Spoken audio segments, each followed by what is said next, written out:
You hear a lot about influencers these days.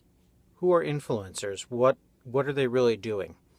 Well, many think that influencers are celebrities who have a lot of influence, a lot of clout, and can make or break your brand.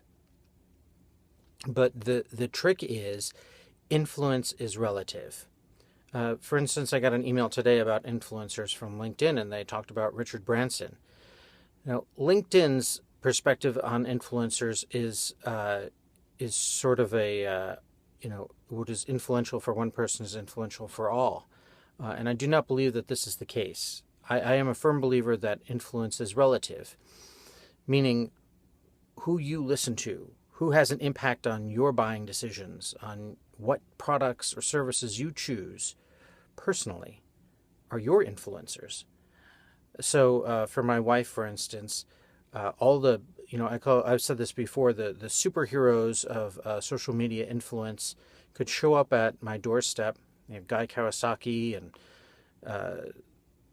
Ben Rubin and Brian Fanzo and a whole crew of people like this could show up, and she wouldn't recognize any of them. They wouldn't have any influence over her.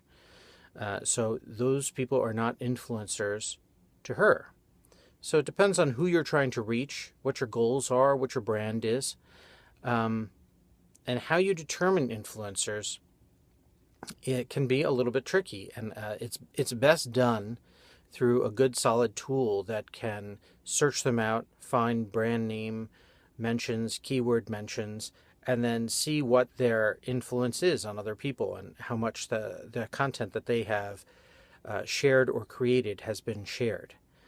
It's not a name that's applied to people like a ninja or a guru. It's an actual reality that some people have influence in certain circles for certain brands or certain subject matter or products, and it's crucial that you identify them.